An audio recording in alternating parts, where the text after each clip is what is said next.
daripada operating system lainnya. Tapi juknis kita sudah jelas tertera di situ. Tapi kan tujuannya adalah untuk belajar ya? Ya, tujuannya untuk belajar itu kan, gua agak setuju sih. Kalau tujuannya untuk belajar itu kan nggak perlu yang berat-berat, game dan sebagainya. Maka Chromebook very simple. Kosongan kan. Betul. Chromebook itu kan. Justru itu alasannya kenapa Chromebook selalu lebih murah. Ya. Karena Chromebook itu lebih sederhana. Makanya untuk sistem pendidikan. Belum tentu untuk di dunia pekerjaan atau di universitas. Oh iya, pasti nggak bisa. Mungkin nggak. Bukan nggak bisa, tapi susah.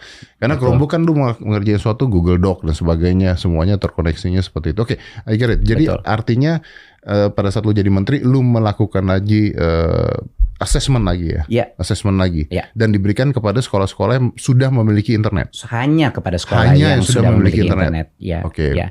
Berarti ini membantah apa yang ada di luar? Betul, dan kita punya data di tahun 2023, Mas Dedi. Data di 2003 di mana kita melakukan bukan sampling, kita sensus. Kita melakukan sensus 77.000 sekolah yang menerima laptop. Dari semua itu 81% merespon mereka menggunakan Chromebook-nya untuk pembelajaran.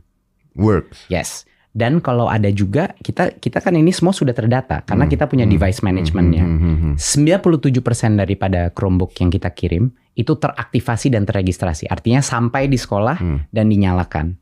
97%.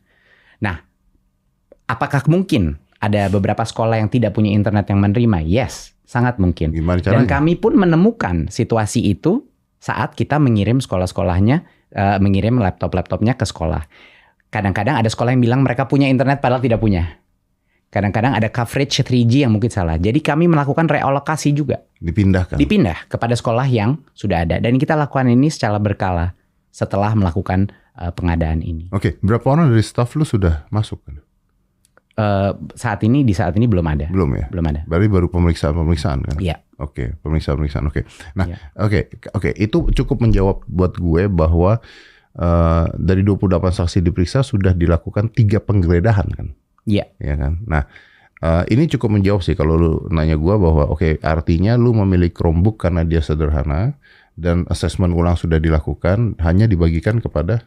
Boleh saya tambah juga nggak mengenai kenapa Chromebook ya? Karena ini jangan lupa Mas Dedi, ini adalah kajian yang saya terima dan saya mencerna semua ini. Jadi bukan hanya hardware-nya saja yang murah. Chrome OS operating systemnya itu gratis Mas Dedi. Operating system lainnya itu harus bayar lisensi yang harganya 1,5 sampai 2 juta ekstra sampai 3 juta ekstra dan nanti setiap kali renew harus naik. Lagi. Betul, dan kasihan dong nanti bebannya kepada sekolah yang harus merenew license itu. Dan di luar itu Mas Dedi, salah satu hal yang terpenting yang saya ingat daripada laporan ini adalah device management. Device management kontrol terhadap aplikasi apa saja yang ada di dalam laptop Chromebook. Itu bisa lo kontrol. Itu bisa terkontrol dari pusat, baik dari sekolah maupun dari pusat.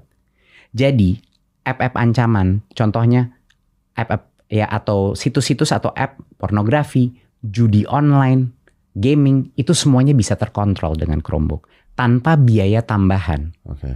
Dan yang terakhir Mas Dedi sangat penting, semua guru di Indonesia HP-nya apa Mas Dedi? Android. Dan Android itu bisa mengontrol Chromebook karena integrasinya karena dua-duanya software dibuat oleh perusahaan yang sama. Jadi ini adalah beberapa alasan kunci, tapi terutama adalah cost. Kita udah melihat itu. Jadi Mas Dedi sekarang kalau membandingkan misalnya mau di ChatGPT atau di mana kalau kita lihat spek to spek, Chromebook akan selalu 10